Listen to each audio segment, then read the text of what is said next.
episode of the 12-Man Fan Jam Show, a show made by 12s from around the world, for 12s around the world. I'm Mosette, and here is your host and my dad, the self-appointed Reverend Moses of the St. Paul Island Church of Seahawk Positivity. Yes, thank you, Mosette, and welcome to episode 511 of your 12-Man Fan Jam Show as your Seattle Seahawks get ready to take on the Tennessee Titans. And I hope the only 10 I see is the final score of the Titans on Sunday. Hey, let's meet the posse for this episode. First, the yin to my yang. He currently resides in the Heartbreak Hotel in merry old England. That is Matt. Hi, Matt. Good morning, Moses. How are you? Fantastic, Matt. How are you? Well, I packed my bags last night, pre-flight, 0 hour, 9 a.m. And I'm going to be as high as a kite by the next game, I hope. You rocket man, you. Well, I know, but we've got our very own little Kim Jong-un on the old show, haven't we? Little old fat Dustin with a receding hairline, so... You have to have hair to have a hairline, man. Like, I shave my hair. Yours starts at the back of your shoulders, doesn't it? That's where your right. That's where your fringe is at. Well, winter is coming, so. Yeah, it is. Hey, there's someone Gotta stay warm. There's someone else on the show, too. And that is our very own news hound. And for the MSC edition, he'll be our news hound dog. And that is Shadowhawk Will. Hi, Will. Hi, Moses. How are you? Great. How you doing? Well, apart from a little technical difficulties, doing well. That's good. I'm glad to hear. Glad that you're back. And, of course, our own little teddy bear, that would be Dustin. Hi, Dustin. I feel like I've already been introduced at least once. Hey, it could be worse. Could be. It usually is. Yeah, it usually is. Yeah, with Dustin's involved. But wait, there's more! In our guest seat for the first half of this episode, his 2 books on the Seattle Seahawks, Notes from a 12-Man, a truly biased history of the Seattle Seahawks, and Seattle Seahawks Super Season, Notes on a 12 on a best season in Seahawks history, are a must-read for any Seahawk fan currently working on the show Naked and Afraid. Please welcome Emmy Award-winning Mark Tye Turner! Good evening. Good evening, gentlemen. We're going to be very I'm going to be very formal tonight. Everybody's a gentleman, and it's a good evening. Wow, no one ever says that about us. I'm kind of turning over a new leaf. I appreciate that. Trying something new. We'll see how long this lasts. This is your ninth appearance. I think I've already stopped. I think I'm dropping out of it already. It's just too hard to do. It's too hard to be. It's too hard to be sophisticated talking about football. Yeah. Well, and on this show, that doesn't work. Your 9th appearance on the show. Congratulations. Oh, the 9th one. Oh, yeah, nice. We don't have a 10 timers club, but maybe we'll figure something out. I'll kind of become like the Alec Baldwin of SNL. There you go. I'll just be setting the record. That's between you and probably Canadian Hawk. I said it again. Northern Hawk Andy. Northern Hawk. It's not that hard. Northern Hawk Andy. I'm sorry, Andy, and I'm sorry to everyone else. But that's okay, because one thing that always bails us out is when it's time to see what's in store for this episode. Michael Bolton! Boys, let's get to it.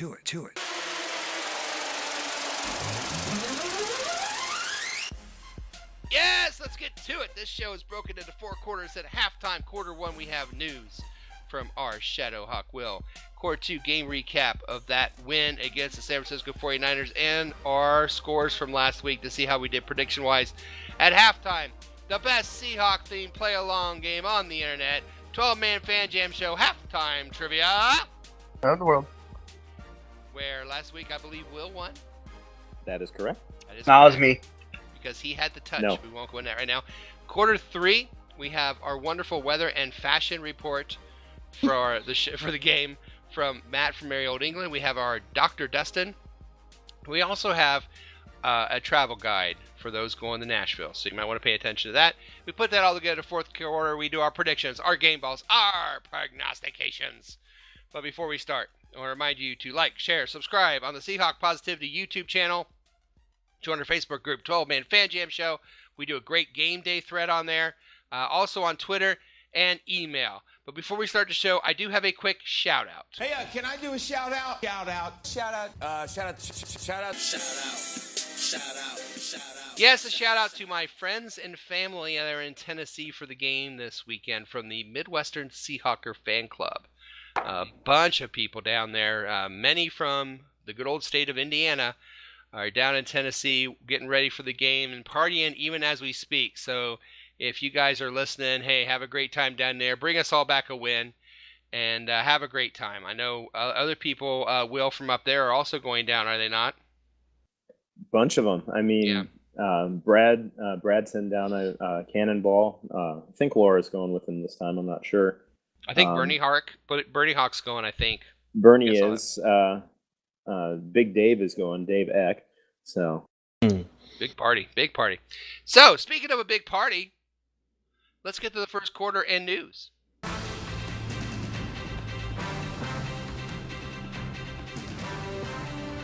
Yes, it's the 12-Man Fan Jam Show news report with news of the NFL worth mentioning. Brought to you this week by our sponsor, the Tanner McElvoy Gloves of Stone.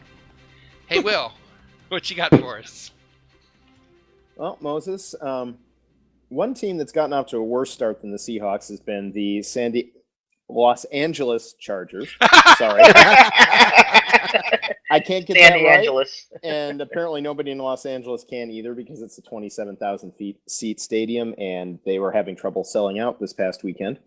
But the Chargers' success, or lack thereof, is actually helping one restaurateur in San Diego.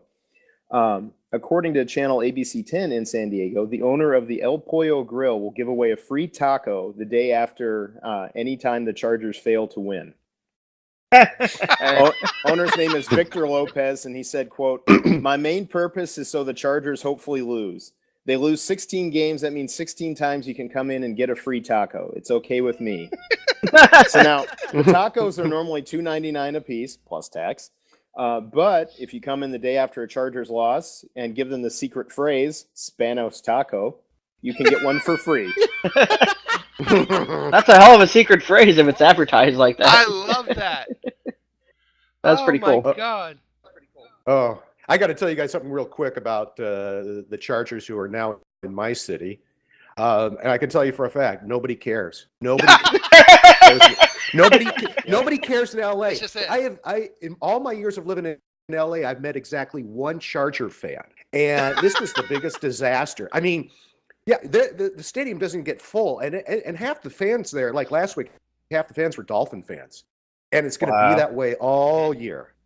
Don't you feel like they were kind of like they were leaving? It was like leaving a girl that didn't care for them anymore, that was already sleeping around with somebody.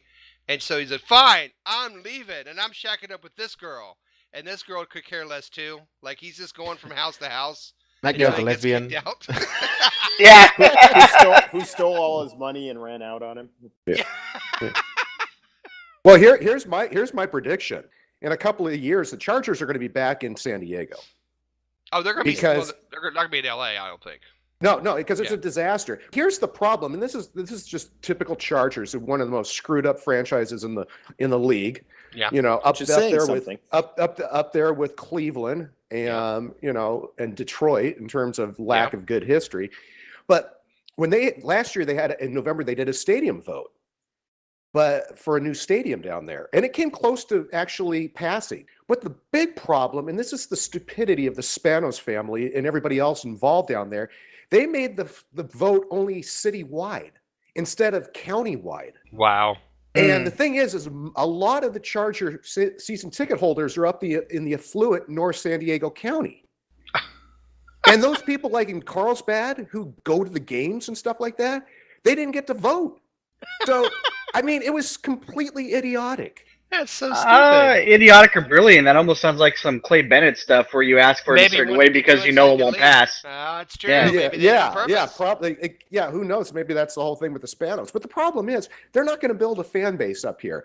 No. And I've written letters that have been published in the LA Times here, and I've talked with I know the main football guy for the LA Times, Sam Farmer, and I've talked to him about it a few times. And I've told him my prediction that they're going to move, but it's like just nobody cares. And, here's a team that's gone exactly one Super Bowl and they got blown out on it. And that was almost 25 years ago.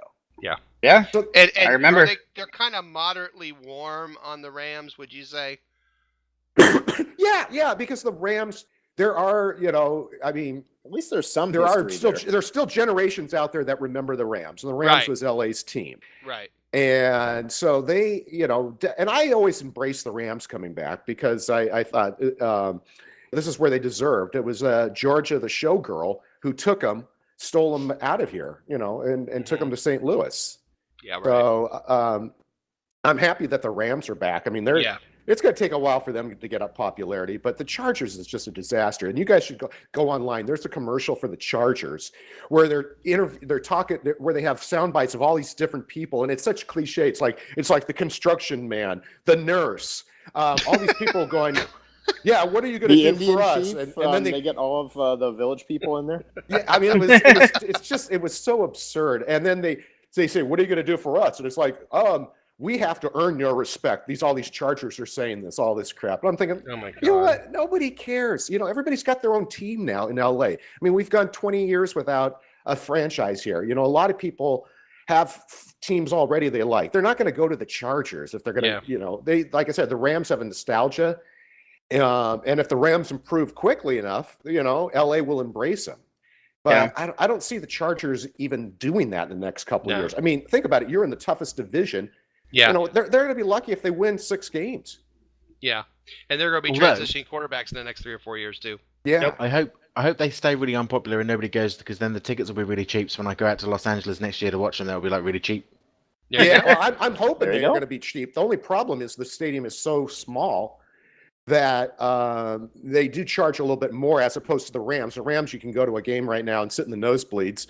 As opposed to last year, where for the Seahawk game last year, it was $200 for the nosebleeds. This time, the nosebleeds are about $60, or you can probably even get them less if you get them at the last minute on StubHub or something like that. Quite the drop off. Of course, the Coliseum's not in the best neighborhood anyway, so that nosebleed may turn out to be literal. Yeah. Yeah, that it's sad because that area, Exposition Park, is pretty cool. It's very historical. But it's not in a great area. Yeah. And the stadium itself is a dump. Yeah. It's a historical. It's a classic dump. It's just a terrible place to watch a game. I mean, it's just not very fun. It's better now that they took the track out, but it's still, ugh. There's a guy at work the other day that he was talking about where the Chargers play, and this. You probably know this because you're there. I'm just curious, is it the same stadium that the LA Galaxy play in? Yes. It's called the StubHub Center, and it's down in Carson, right by where the blimp takes off, the Goodyear blimp. So. Okay. StubHub. That's just a terrible name for a stadium. StubHub. Want to go to the StubHub? Yeah, and the problem also with the StubHub is that there's really nothing around it. There, as far as I mean, there's some restaurants in the stadium itself, but it's, they got a few parking lots, but parking is outrageously expensive. I don't know if you guys saw the picture, but some of the parking lots where they have tailgating, it's $100 to park. Jeez. Yikes. God. Yeah, but nobody's going to pay that. I might go to a game later on, and I'm going to just take an Uber down. Man. I mean, and it's going to probably be an $80 Uber ride for me, but that's still cheaper than parking. My God. Well, somebody's going to eat tacos for sure. Will, you got another story? I do. This one is actually for Matt the next time somebody asks him if he's going to one of the London games. Because, as you know, the first of the London games this year kicks off this week. It's the Ravens versus the Jaguars. Yeah. This is the 18th regular season game in London. And as of yet, we have yet to have a game that matched 2 teams with winning records. There've only been 3 games where both teams were no better than 500, were no worse than 500. There have been 7 games where at least one of the teams was winless at that point. And there was one game back in 2013, Steelers versus Vikings, where both teams were winless. Wow. So NFL football in London is just not the highest quality. I think the phrase... it's not helpful. It's not helpful though that it's constantly always the bloody Jaguars. I know. I was surprised they were showing up. They're never there. Did you see there's some pictures? There's the players arrived at Heathrow over the last week or so, and then these pictures of these as players walking through the terminal, and they looked genuinely very thoroughly pissed off to be here. And I mean, not as pissed off as we are when they arrive, but it's just like constantly when they sort of march them through. But it's interesting though, because over here, the Wembley stadiums, the Rugby Twickenham as well, where they play sometimes as well. I mean, they're sold out in a matter of hours. And we're talking, however many hundreds of tens of thousands of seats that is over the course of these 4 games or whatever. But they sell out almost instantly. And, there's a whole, friends of mine at work have said, like, oh, you'll be going to the game then. And I'm like, no, it's the Ravens versus the Jaguars. Why would I do that? It's stupid. And it's like, and they're like, no, but it's a real, you can go and watch American football. I said, no, that's not American football. That's rubbish. Like college, that's flag football. What the hell? That's rubbish, right? That crap? It's rubbish. It's rubbish, yeah. Absolute rubbish. It's like, why I don't want to go and watch that nonsense. One more bit of overpriced. trivia: the Jaguars, all the times they've played there, their record going into their London games, they've never had more than 1 win.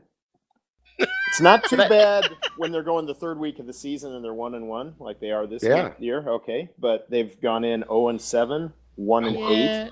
Wow, but it's the Jaguars. Yeah, 1-5. It's just Wow. You can't blame London for that. Rubbish. It's the Jaguars. It's rubbish. But you know what's not rubbish? I have no idea. It's not rubbish when we take a picture from the game of the week before and we do a little caption that picture.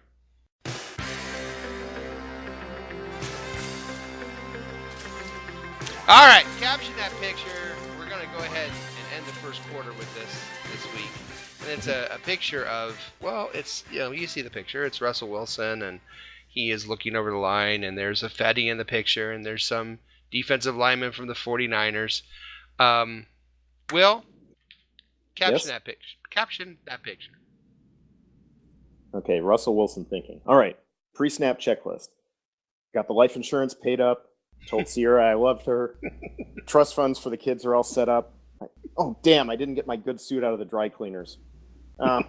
Screw it. Green 80 set! Nice. Very nice. Dustin, caption that picture. Oh, this is a live look at Jermaine Fetty trying to figure out which 49er in the picture to block. Mark Tye Turner, caption that picture. Who needs an offensive line? We do. We do. Yes. Or it's going to be a long season. Yeah, it is. Again. Matt, capture that picture.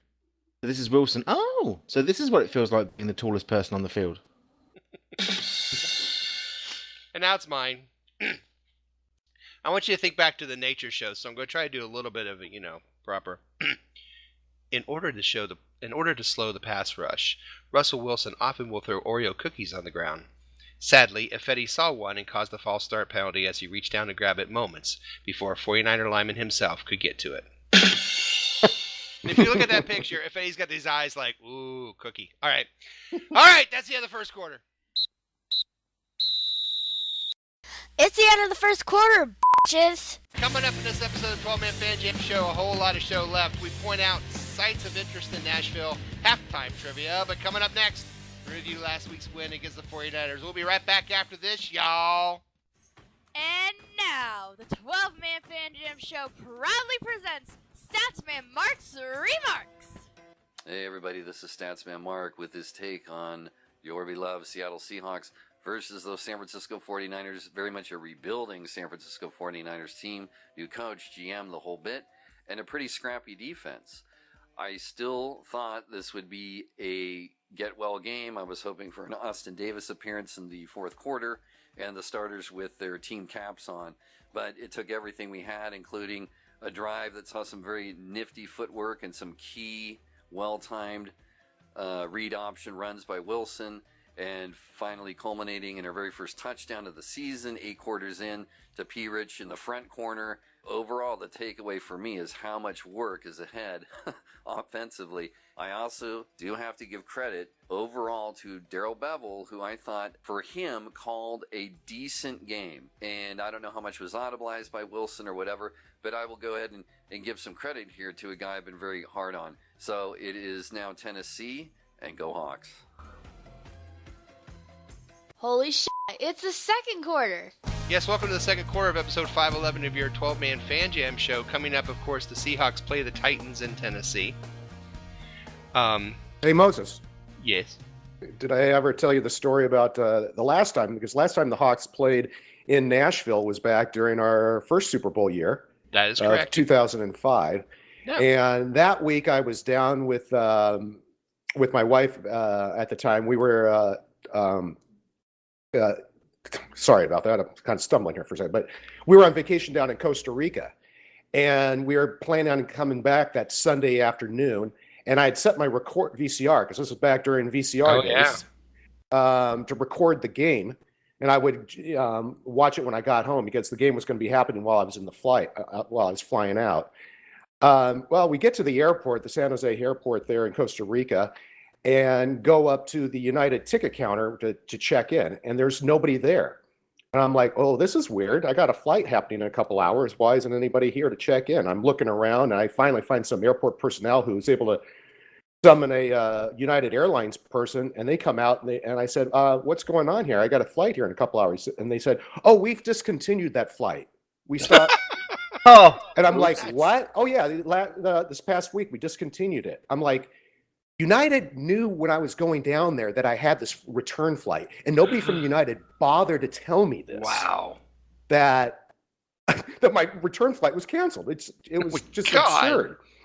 So we're sitting there, we're standing around there at the airport, and it's not like everything's in English all over the place too. True. It's all in Espanol, and I poquito, a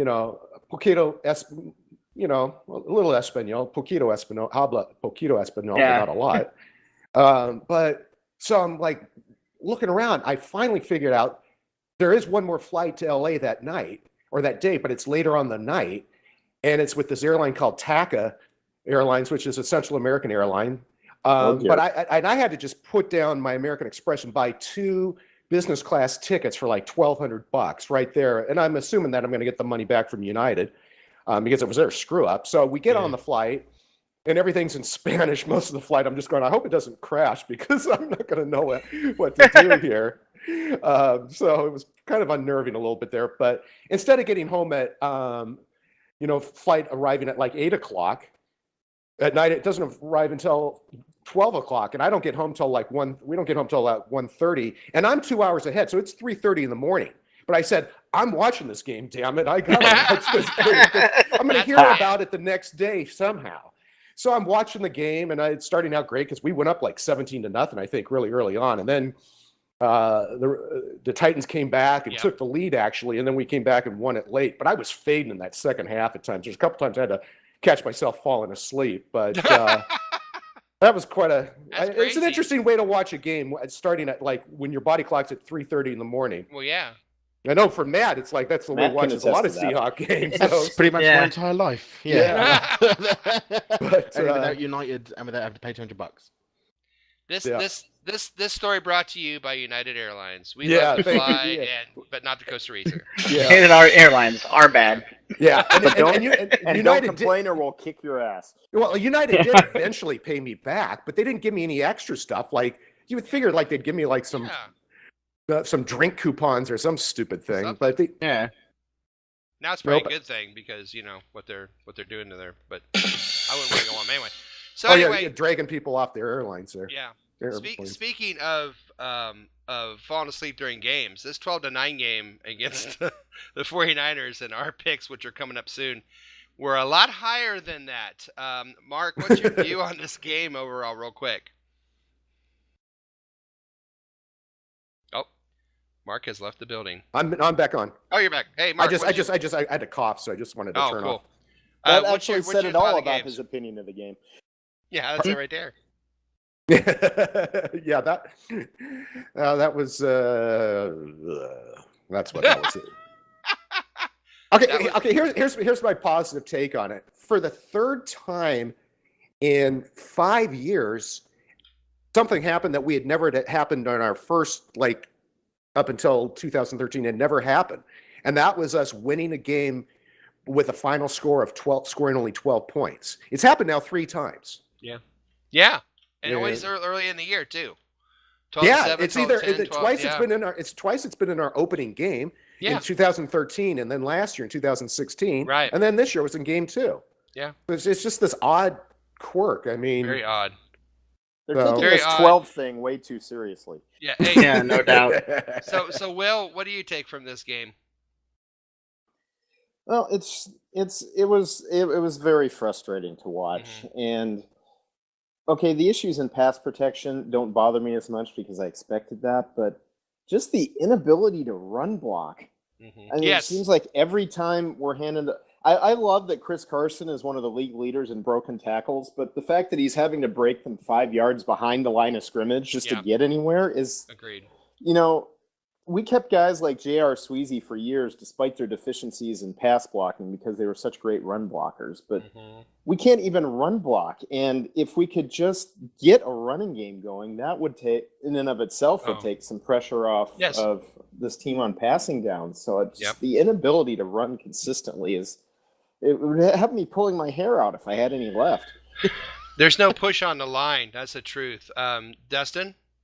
Yeah, just talking about what Will was just saying. I was watching the game again today, and the play where Jimmy Graham got hurt when he got his ankle rolled up on, that play just like epitomized all the struggles that the right side of the line has. It was ridiculous because you had Glowinski, and then you had Affetti, and then Jimmy Graham was out there on the line as well, right?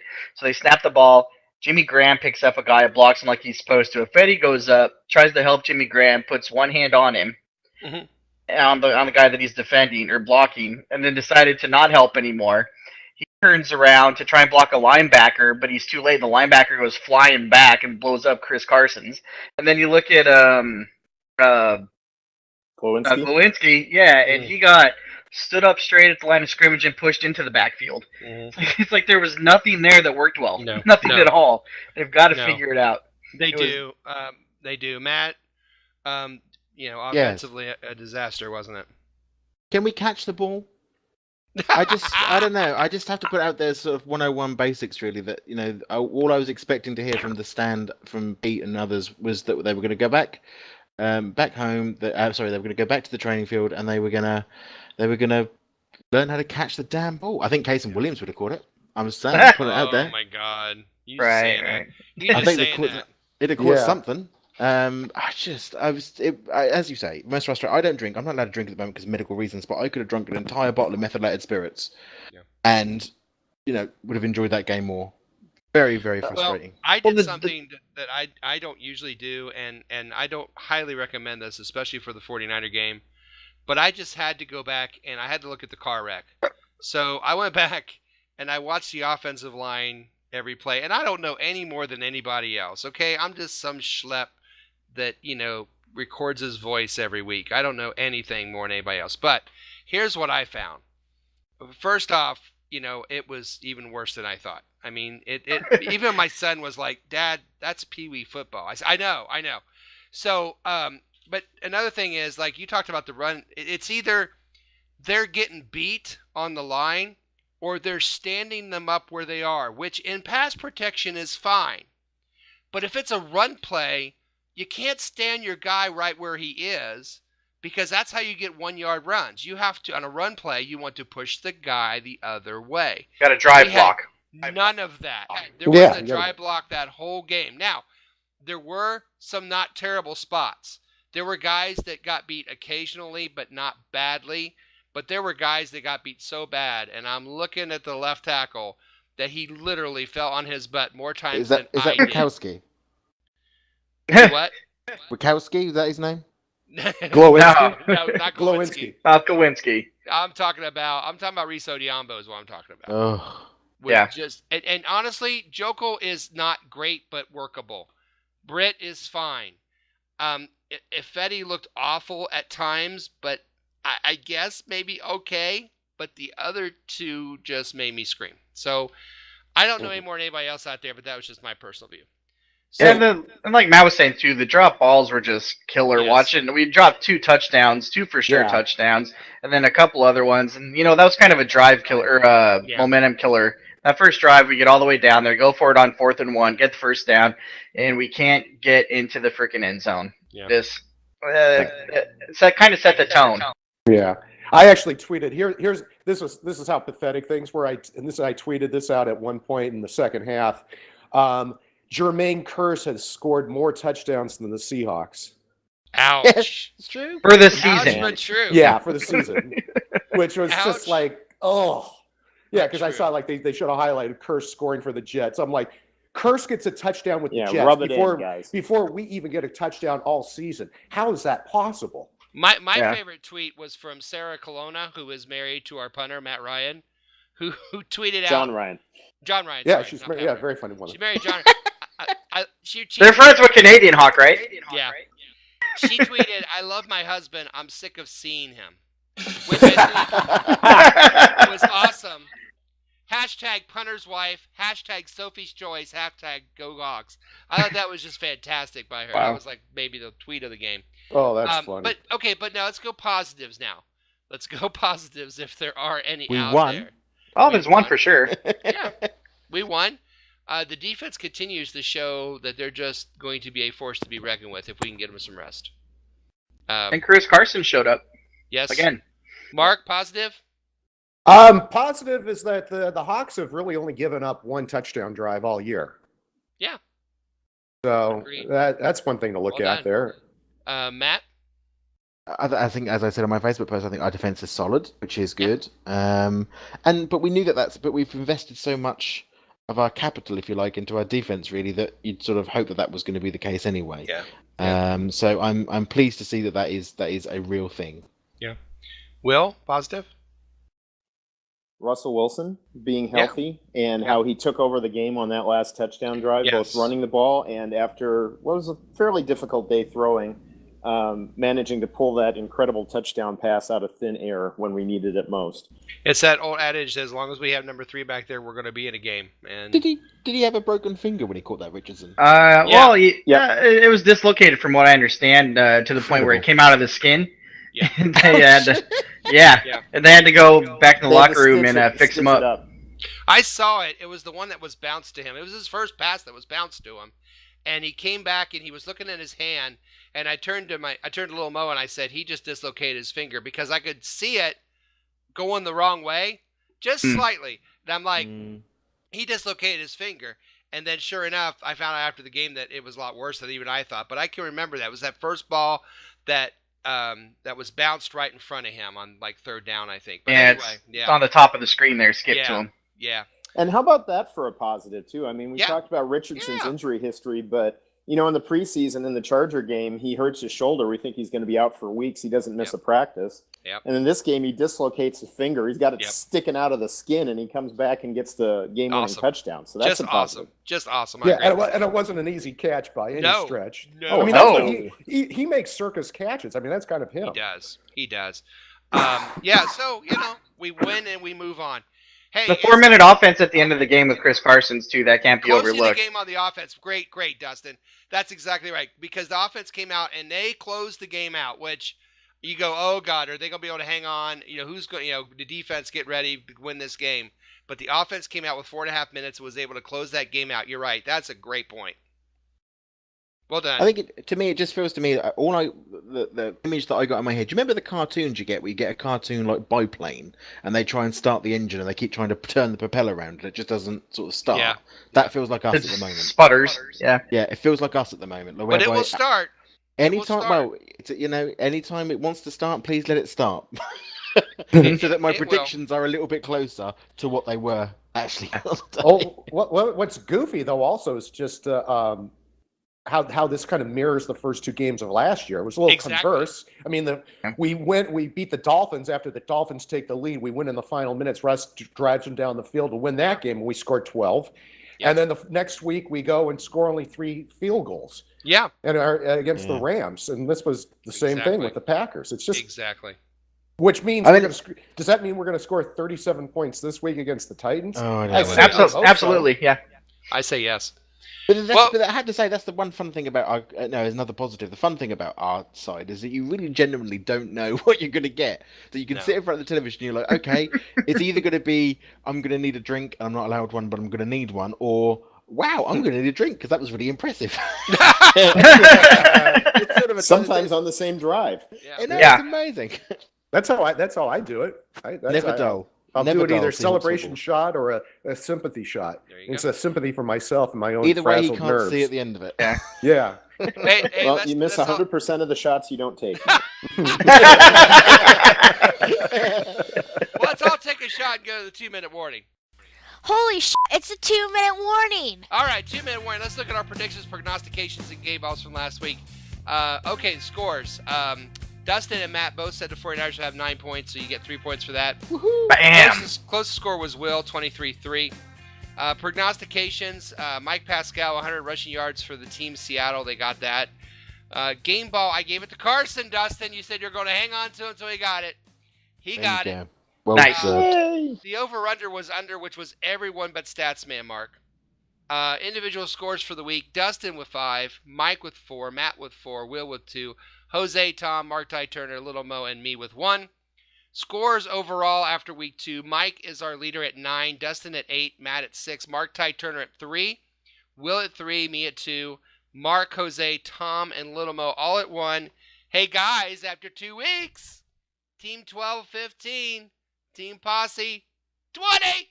Woohoo! Woo! Woo! What you got to say about that, Turner? Huh? Yeah. What you got now, buddy? I got Write a book about that. Yeah. I already know I'm screwed in some ways with this week's this week's predictions because I gave my game ball to Jimmy Graham. Yeah. Well, He is going he is going to play. He is going to play. He's gonna play. He's right now he's questionable. So Yeah, but they said today he's pretty good shape. So Yeah, Oh, Pete said really? his press Okay. conference is going to play, apparently. yeah.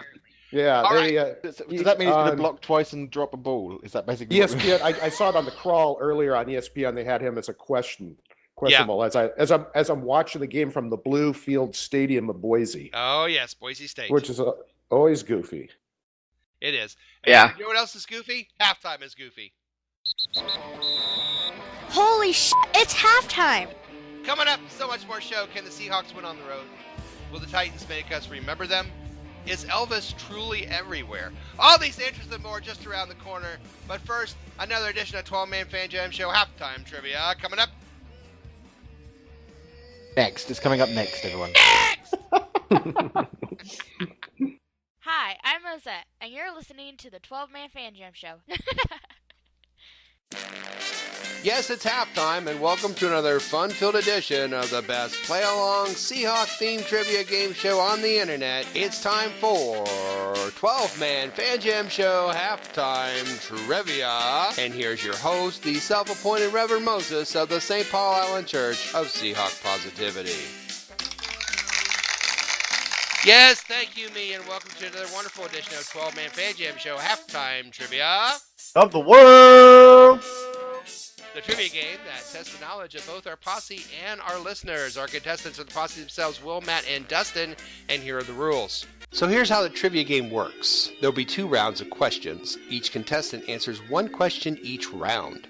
If they get it correct, they get 1 point. After 2 rounds of questions, there'll be a final trivia question worth 2 points.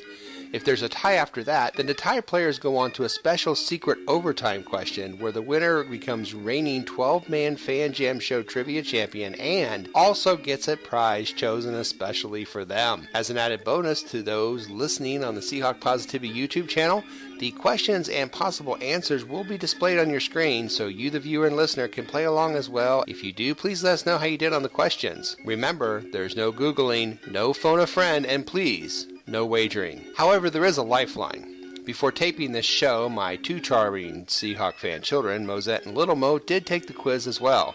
If the contestants want to know what the kids said, they can ask that but once and only once during the entire game show and only in the first 2 rounds. Now let's get ready to play 12-Man Fan Jam Show Halftime Trivia. All right, gentlemen, here are the rules. As you know, you can ask Little Mo and Mosette. This week, Mosette, the part of Mosette will be played by Mrs. Moses again. However, we have a live lifeline here. Our residential expert in all things Seahawk, Mark Tye Turner, is available once per round if you would like to consult him on your questions. Are you ready? Let's see. We're going to go First three questions, obviously there are two questions about the Titans and the Seahawks, and a third question, well, a little Nashville flavored. Let's just say that. Will, 1, 2, or 3? 1. Matt, 2 or 3? 2. And that means Dustin gets number 3. All right, here we go. Will! Your first question is not a football question. Oh, dear. It's about Elvis. Are you familiar with Elvis at all? Somewhat, yes. Good! Elvis recorded over 600 songs. How many of the songs Elvis recorded did he actually write? 0, 3, or 5? How many songs? Dance! How many songs out of 600 did Elvis Presley actually write they recorded? 0, 3, or 5? 0. 0. Lil Mo said 0. Mrs. Mo said 0. Mark Tye Turner, what's your thought on that one? I would say 0. Yeah, it is. Well, guess what? It's 0. And Will is on the board. Congratulations, Will. Thank you. All right. Now, Moses, did you put in the Elvis question because Elvis lives in Memphis? And Well, that is but 250 miles away from Nashville? but it is Tennessee. Yes. He works on a So- statewide basis. It's the Tennessee Titans, not the Nashville Titans. You still need a passport to get there. So. Yeah. I thought you dude. might more do a Dolly Parton trivia. Well, Since- you know. She's more in Nashville. He can't. Well, He's been working 9 to 5. We haven't. Ah! Ah! Hey, we haven't gotten to round 2 yet, Mark. That's true. Matt, Yes. the last time the Seahawks played in Tennessee against the Titans, how many 2005. touchdown passes did Matt Hasselbeck throw? How many touchdown passes did Matt Hasselbeck throw? 1, 2, or 3? How many touchdown passes for Matt Hasselbeck in that game? 1, 2, or 3? I think it was 3, if memory serves. I'm actually. Hold on. Yes. Yes. I'm going to ask because Mark was there, very hungover, Oh! tired from the. So, Mark, what's the answer? I think you're right. I think it is 3. I mean, I watched that game at 5 o'clock in the morning. So All right. hard for. Which is a I good mean, I time to have watch I have football, I people. have watched the game since then because I still have clips of it. Okay, well, don't talk yourself out of it. It's 3. He's going with 3. Yeah, Mark Tye Turner said so. Mm-hmm. Mark Tye Turner said so. Little Mo said 2. Mrs. Moses said 3. You said 3. Mark Tye Turner said 3. Yeah, it's 3. Nice. Matt's on the board as well. We're 2 Fist for bump. 2. But that's okay because Dustin's up next. Dustin! Yeah. Hey, one fun fact about that game in 2005. That was Steve McNair's last game ever in Nashville. It was, and I'm glad I didn't put that on the trivia. But yes, that's true. Yeah, no fun facts during trivia. Well, you Because know. otherwise, Dennis has got to write a whole new set of questions. Yeah, Dustin. Yeah. The last time the Seahawks played in Tennessee against the Titans, who had the most receiving yards for the Seahawks? Was it Bobby Ingram, Daryl Jackson, Bobby Daryl Ingram, Jackson? Daryl Jackson, oh my, or Jeremy Stevens? Oh, Nelly, Daryl Jackson, Bobby Ingram, or Jeremy Stevens? Excuse me while I do my Keith Jackson for this question. I don't know. I'll let Jeremy Stevens have some fun. I'll let him have it. That's my guess. You're going with Jeremy Stevens, the Husky from Washington. Oh, Nelly, look at that boy go when he's running out of state. All right. Jeremy Stevens, also known as Hope Solo's boxing partner. Yikes. Oh, she's got a hell of a ride on him. You said Jeremy Stevens. Little Mo said Bobby Ingram. Mrs. Mo said Daryl Jackson. Mark? I'm thinking it was Ingram myself. I'm not by any. This is completely like a kind of a guess, but I do remember him catching a few balls in that game, and I know he had broke away for one big run or catch and run. So Yeah, it's Bobby Ingram. It's not Oh. Jeremy Stevens. So Dustin said Stevens, and he's wrong. So we got around. Game is he could have done a lifeline with me, and he blew it. I know. I Blew it. didn't even think about it. Okay, let's go the same order. Will, 4, 5, 6. 4. Matt, 5. you guys are so funny. All right, here we go. Will, And for the record, I'm still shocked that Jeremy Stevens and Hope Solo never got a reality show. Whoa, Nelly, look at that reality show there. I think they Jackson. shopped one. Yeah, they probably did. Yeah, I'll buy that. Yeah, they shopped one, but nobody wants one with, I mean, Yeah. Hope has already been was gotten legal trouble for beating up her brother. True. It's weird because people like watching train wrecks too, so They I do. don't understand. Speaking of train wrecks, Will, Oh, the last time the Seahawks played the Houston Oilers, mind you, how many times was Seahawk quarterback John Freeze sacked? 1, 2, or 3? John Freeze is the quarterback. Ah! How many times was John Freeze sacked the last time the Seahawks played the Oilers? 1, 2, or 3? we're the Houston Oilers. Houston Oilers. Houston Oilers number one. I hate that song. Mark, what do you think? Mark, 1, 2, or 3? How many times was Freeze sacked? Yeah, in the Houston game? Yeah. The last was that? I'm trying to think. Was that 96? It had to have been because they were I believe Tennessee so. at 97. Yeah. Which has one of the most memorable endings in Seahawk history, actually. Yeah. I will go. He got sacked 3 times in that game. He's going 3. Based on what I remember of 1996, I concur. I'll go with 3. 3. Mrs. Mose said 1. Little Mose said 2. Mark Tye Turner and you said 3. Yes! Woohoo! Woohoo! What a guess. Thank you, sir. What a guess. Does everybody remember how that game ended? Blocked field goal. Nah. Return Yeah. for touchdown. Oh, yeah. Something that I called the NFL and they couldn't confirm it, but they said it may have happened maybe 3 times in NFL history at that point. Crazy. That's crazy. Wow. Matthew, Yes. last time the Seahawks played the Oilers, how many successful field goals were kicked in the game by both teams combined? 5, Ugh. 6, or 7? How many field goals were kicked? He said they're block kick, but how many were kicked successfully? 5, 6, or 7 between both teams? Successfully. I would go the lower of the. I'll go. I can't check, so I'll go 6. You'll go 6. Mrs. Mo said 5. Little Mo said 7. You said 6.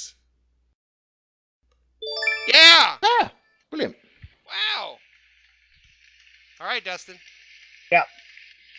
No pressure here, but if you don't get this... Then I'll probably not get it right. Yeah, okay. It's about Elvis Presley again, who lived in Memphis, but is in the state of Tennessee. A reminder everybody that. Elvis. Oh, wait. Elvis purchased a guitar when he was 11 years old, but he wanted to buy something else with that money instead of a guitar. What did Elvis want besides a guitar? Was it a bike, a dog, or a rifle? What did Elvis want to buy instead of a guitar at age 11? A bike, a dog, or a rifle? Bourbon isn't an option, huh? He was in Tennessee. That's more Kentucky, anyway. Nah, he did have a song called Hound Dog, so I'm going to go with Dog. He did have a song called Hound Dog, you're right. Which actually was a remake. Well, yeah. Big Mama Thornton, I want to say. Is that right? Sure. I don't know. You said dog. That's all that matters. And Lil Mo said bike, and Mrs. Mo said a rifle. Yeah, he wanted a rifle. Yeah. With that money, Mom made him buy him a guitar. Okay, so it is 2-0, which means Dustin gets this final question. Then we might have to go to overtime, but it is time for the final question. All right, here we go. It's high-low, and the order will be Dustin, Matt, and Will. And you cannot ask Mark, but I will have Mark take a guess as well, just for fun. I'm going to take a guess first. No. First one closest to the answer gets the 2 points, and if you all go over the ones closest, coming the other way. Here we go. Dustin, Will, and Matt, here is your question. In that game again, the Tennessee Titans, Seattle at Tennessee. How many rushing yards did Sean Alexander have in that game? How many rushing yards, Dustin, did Matt Alexander. Did Sean Alexander have? Going way back for this one. Yeah. How many rushing yards? Yes. Or was this a Sunday Night Football game? No. I'm thinking of a different one then. I remember I was in a field problem and I was watching one of those when I was in the Army. It had a huge game. I'll say 128. 128 for Dustin. Will. Well, for Sean Alexander. Yeah, for Sean Alexander, not his brother Matt. Right. Will. I will go. What did Dustin say? 128. I will go 135. 135. Matthew. I like the fact that I got to go last. I like that a lot. I'm going to say 135. I'll go 136. You guys are mean. Yes. I wish it was 134. I really do. Mark, what do you reckon? Mark Tye Turner, what's your guess on this one? I'm thinking it was 124 that he gained, but I'm Okay. purely a guess there. I know Well, he broke off a couple of good runs, but He and did. I think he was doing like a different celebration every time he scored, and I think one of the touchdowns he scored, he did a baseball home run thing. But anyway, okay. The amount of yards that Sean Alexander rushed for last time the Seahawks played in Tennessee was 172. Wow. Holy smokes! How can we forget Is he that? available? Can we The sign him up now? Englishman did it again. Woohoo! Look at that. Man, I didn't realize it was that much. Yeah, blimey. Well, did have 1,880 yards that season, so. Oh, Yep. yeah. Yeah, that is good. I hear. He did all right. Yeah. I better order my Congratulations. trophy then. That's... Hey, congratulations, Matt. Gonna order a trophy. Hold on. Trophy. You getting some trophy polish? Yeah, I'm just ordering that now. Nice. Well, go grab your trophy polish, because this has been another crowd-pleasing, heart-stopping, award-winning edition of the 12-Man Fan Jam Show Halftime Trivia of the World. We'll be back World. with the second half of this show after this reading by the Reverend. Take us out, Sex Pistols.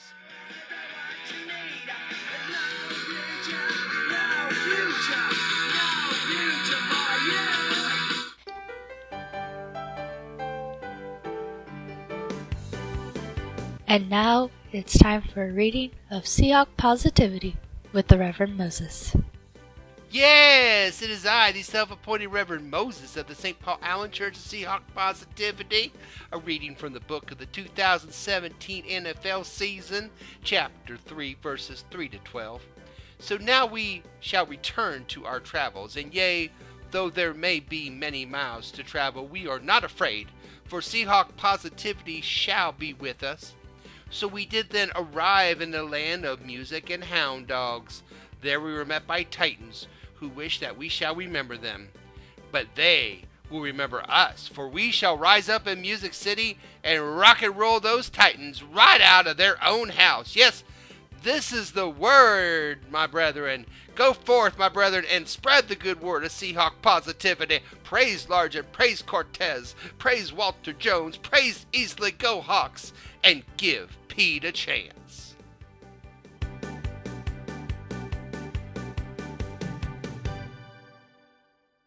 Holy shit, it's the third quarter. Yes, welcome to the third quarter of your 12-Man Fan Jam Show. Hey, you! Yes, you still looking for a purdy win. Like, share, and subscribe to the Seahawk Positivity YouTube channel. Join our Facebook group, 12-Man Fan Jam Show. Do it now! Don't be cruel. All right. I don't care, he's in Tennessee. Mark Tye Turner has left the building, and we want to thank Mark Tye Turner for being on the show. It was great hearing him. Spending some time with us, what he could. We appreciate that. All right, it's time for the Seahawks to hit the road, and that means that many Seahawk fans as well will travel as well. So here to give us, our listeners, an inside scoop of all the really great sights to see when you're in Tennessee is our 12-Man Fan Jam Show Travel Guide. Yes, 12-Man Fan Jam Show Travel Guide is here to help you find those special out-of-the-way places when you travel with our football team. This week, it is a trip to sunny and beautiful Nashville, Tennessee, home of Sun Records, Elvis Presley, and Marion Cousins. So, when in Tennessee, be sure to visit some of these out-of-way spots. Like, I don't know if you knew this, but if you visit Tennessee, you can get the Air McNair balloon rides. Yeah. Air McNair, see. Thank you. Thanks, Mom. The Vince Young School of Money Management. Also a great place to go. The Johnny Cash Folsom Prison Blues Depression Clinic. That's because he's got the blues. Oh, so bad. This is Tennessee, but it's also Nashville. The Jerry Lee Lewis Kissing Cousins No Questions Asked Wedding Chapel. That's a good one for Jerry Lee Lewis. Some of you that are over the age of 50 will really be laughing at this. How about the Rocky Top Tennessee Hair Restore Clinic? I think that's a good one. And of course, what trip to Tennessee would be complete without a trip to the Elvis Presley drugstore? So, now that that's done, we can get to the good stuff. And part of that is to see how healthy these teams are by turning to our own doctor, Dr. Dustin, with the 12-Man Fan Jam Show injury report. Dr. Dustin, tell us the news. Doctor, give me the news.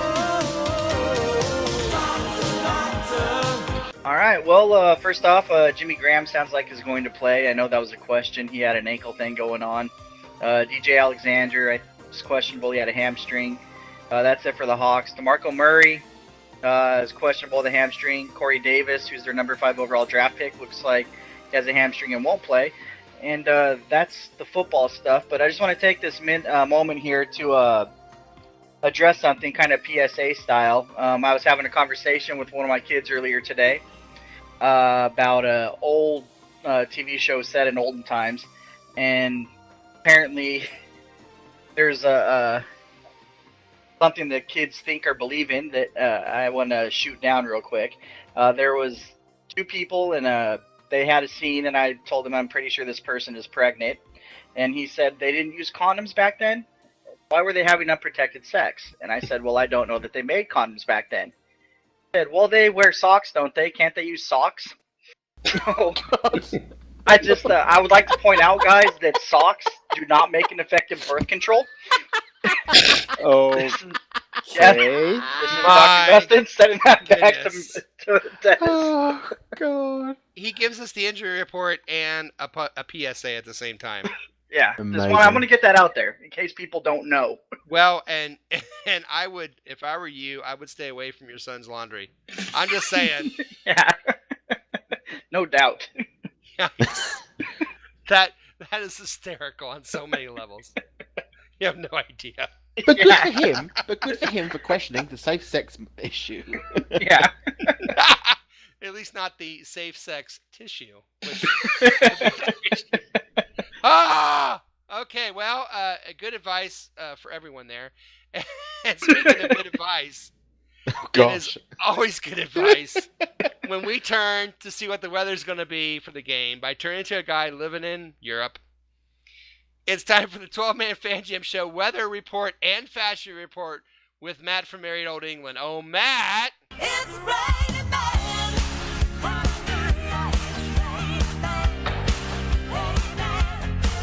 Yes, thank you, Moses. Now, I have been able to recruit an undercover agent in the US National Weather Service called Earl.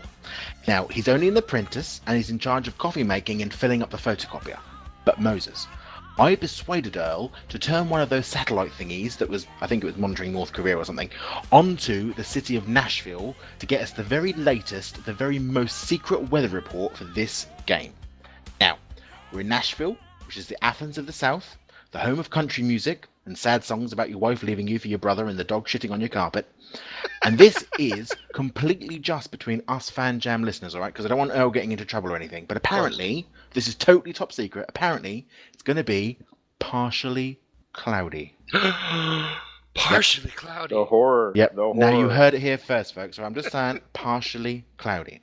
With temperatures climbing to a dizzying 86 degrees Fahrenheit. Wow. Or as we like to say over here, hot. Yeah. Not just hot, I'm talking chili peppers dipped in hot sauce, cooked in a volcano in Death Valley kind of hot. That's how hot it's going to be, peeps. That's hot. That's hot. But speaking about hot, we need to also work out what the fashionista tips are and what the fashionista tips are for looking good at this game. Well, I'm so glad you asked, people. Yes. Because this is Nashville. This is the home of country music and suicidal thoughts. So you really need to channel your inner Blake Shelton or your inner Garth Brooks or Graham Cassidy. He's a country singer, right? I had no idea. But personally, if you're asking me, like, what am I going to go as? I'm going to wear a full Dolly Parton rubber outfit complete with bleach blonde wig and optional fake giant rubber breasts. Because it really does cost a lot of money to look this cheap, and I only ever work 9 to 5. Trying to make a living. That being said, it looks like it's going to be perfect Seahawks weather. Moses, back over to you. Oh my gosh! Again, the kids. They love the reports, the injury report, the public service announcement. It's enough to drive you crazy if you let it. You know what? You just don't get this on any other show, folks. You just don't. By There's a general reason. request. And we don't charge. There's a reason. Yeah. Yeah, we don't charge. Will Yes, the sir. Seahawks win this game if what? If they can run the ball. All right. Dustin, the Seahawks win this game if what? If they can keep Mariota in the pocket and not let him do anything with his legs, because it's going to be a back and forth game like that, I have a feeling with the quarterbacks. Matt, the Seahawks win this game if what? I don't know quite how to say this, but if they're clever watching the exhaustion levels, they've got to make sure this is going to be a hot game. This is a really, really warm game. I know we just made a joke of it in the weather forecast, but it's going to be hot. So they need to make sure that they haven't got the defense on the field for like 4 quarters all the time, and they've got to manage that exhaustion level. It took us 7 quarters to finally see Russell Wilson this year. Hopefully that was the beginning of the Russell Wilson we're going to see in this game, and that he doesn't wait 2 or 3 quarters to kick in what I like to refer to as man crush mode, where he just does the incredible things that Russell Wilson does every week that we're so spoiled about. If Russell Wilson can play 4 quarters of man crush mode, I don't think there's anybody that can beat this, especially a team like Tennessee. So that's what mine is. All right. That is the end of the third quarter. It's the end of the third quarter, bitches. Coming up next, we take all this information plus other more info that it might be actually a little bit more helpful, and we make our Seahawks-Titans game predictions. You're listening to the 12-Man Fan Jam Show. We'll be right back, y'all. And now, the 12-Man Fan Jam Show proudly presents Statsman Mark's Remarks. Hey everybody, this is Statsman Mark with this take for your beloved Seattle Seahawks traveling to Tennessee to face those Titans. A Titans team coming off a win in Jacksonville. Road wins are always tough to get. Division wins can always be tricky. The Titans weren't exactly on fire going in, and they get the win. The Seahawks, meanwhile, are coming off a very sketchy win, eking it out against the 49ers. For the Seahawks right now, we're going to need early momentum, and obviously that preferably would be points. But for me, more importantly, winning the field position battle, just as importantly, I think, early on, is winning that field position battle and at least pinning Tennessee deep until our offense can hopefully get into a sync, start putting some points up on the board and putting pressure on the Titans to respond. I'm going to call this a 15-10 Seahawks win. I'm going to give my game ball to Blair Walsh because Blair Walsh is going to kick 2 50-yard field goals out of the 5 he will have on the day. But we get the win on the road, and that's all that matters, and go Hawks. You're listening to the 12-Man Fan Jam Show on the Seahawk Positivity YouTube channel. Nobody cares. Holy shit, it's the fourth quarter. Oh yes, it's time for the fourth and final quarter of this episode of the 12-Man Fan Jam Show. In this quarter, we make our game score predictions, our prognostications, and of course, our game balls for the upcoming game between your Seattle Seahawks and the Tennessee Titans. First, a look at the numbers. Our Seahawks are actually 3-point underdogs here. But the over-under is at 42.5, and I like to think that Vegas gives 3 points to the home team. So if they're a 3-point favorite, they're pretty even. And I've looked across other predictions, and they're pretty 50-50 across the board for most of the predictions, not just about everywhere. So it's going to be an interesting close game. Maybe. Disclaimer, these numbers have been presented for entertainment purposes only. 12-Man Fan Jam Show does not endorse betting on anything at any time. Please don't take these numbers or anything we ever say on this show seriously. I mean, come on, really. You should know by now. All right. Time for our picks. Let's start with Team 12. Jose said 27-24 prognostication. O'Day Abashi will start over Glowinski. Now, he told me this on Tuesday, and I know that there's a chance that may happen, but I'm going to give it to him because he said that on Tuesday, and they haven't really decided officially yet, even though it's starting to look like that may happen. I hope he's right. Told me. So, Yeah. I am too. Game ball to Carson. Tom, 27-21 Hawks. Wilson throws game-winning touchdown on the final drive. Game ball to Baldwin. Little Mo, 24-17. Game ball also to Carson, and he has Carson getting over 100 yards rushing. Mark, Tye Turner. Hawks 20, the team formerly known as the Oilers 10. Game ball to Jimmy Graham. Like many other opposing tight ends, Delaney Walker will have a big game, over 100 yards receiving and a touchdown. Of course, this would be wishful thinking since I have him on my fantasy team. He said, conflict of interest. Yes, he also said, I have Russell, Baldwin, Walsh, and the D of the Seahawks, so of course I want them to score a million times more. It's always good to have that D, isn't it? Anyway. Absolutely. But I digress. Mike Pascal, Seattle wins 16-13 over Tennessee. Game ball Thomas. Prognostication, Carson scores a touchdown. Now for Team Posse, you heard about Statsman Mark, 15-10. Game ball to Walsh. Walsh kicks 2 50-yard field goals. Will! Sorry. That's Best awesome. thing I've heard all day. Statsman Mark's a little down on the team right now, but we'll get him back. Will, what you got for us? I'm sorry, guys. I hate to do this, but Titans 16, Seahawks 13. Oh my goodness, Will, you're gonna wet yourself in a second. Carry on. But I'm giving the game ball to Sheldon Richardson because I think he's gonna make life miserable for Marcus Mariota and Derrick Henry. And my prediction is that the Titans touchdown comes not through the offense, not through the defense, but Adoree Jackson will take back a kick or a punt against our slightly depleted special teams unit. You say Jackson? Yeah, their Return. rookie cornerback returner. Okay. Okay, that was painful. Dustin? Hoping I'm wrong. I hope so too. No, I was going to say 21-13, but everybody keeps saying 13 for Tennessee, or for a score in general, so I'll say Hawks 21, Tennessee 10, just to have something different there. Okay. I think those 3 touchdowns are going to come from Russell Wilson's arm, and that's why I'm giving him the game ball. So. And that's your prognostication as well, 3 TD passes? Yep. Gotcha. Matt from merry old England. Well, I'm sorry to have to do this, guys, but I agree very, very closely with Will. I put my score down as Tennessee Titans 17, Seahawks 13. Wow, you guys. I just don't think we're going to get started in this game. I don't know why. I just feel that we're building into it slowly. We're on the road. We'll see. But hopefully I'm wrong. I'm very, very, very happy to be wrong. I'm going to give my game ball to Bennett, though, because I think as Will says, I think Mariota is going to have a miserable game. I think he's going to get sacked 3 times. Okay. Mario sacked 3 times. Wow, you guys. Woo! That's the second time this episode Matt's jumped me by 1 point. Stop. The habit I've got. Matt, stop jumping.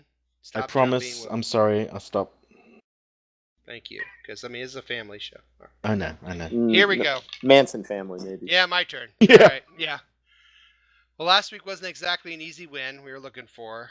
But when is it ever easy for the Seahawks? This week is a much tougher anticipated contest in the land of hound dogs. What better place for a road dog to find a victory bone? Watch our offense suddenly remember how to score touchdowns, as my prognostication is Russell Wilson also throws 3 touchdown passes. That all get caught this week, by the way. Russell also gets my game ball, and the Seahawks turn Music City, USA into Heartbreak Hotel as they defeat the Tennessee Titans by a score of Seattle Seahawks 24, Tennessee Titans 20. Woo! Wow, what a show. Looks like it's time to bring another wonderful and amusing 12-man Fan Jam show to a sad close. We're so glad you decided to waste some time with us. We certainly hope you laughed a little and maybe you learned a little bit. We learned a lot on this show. What did we learn? Well, we learned that Matt is going to be high as a kite by then. We learned that nobody in LA cares about the Chargers. Mark Tye Turner is not a fan of United. And Jimmy Graham has an ankle thing. Yeah. And most importantly, if you learned anything on the show for 5'11", let it be known to the world that socks are not effective birth control. So, on behalf of, not so much funny as true, on behalf of my partner in crime, Matt, our new sound Shadowhawk, Will, Statsman Mark, Mark Tye Turner, who was here, Dustin as the Beaver, Roger Goodell, Mosette, Little Mo, Jerry Glanville, Bum Phillips, Buddy Hackett, Sheila McRae, Art Carney. Good night, everybody, and go Hawks! Go Hawks. I gotta go wash all my socks now after that. Oh.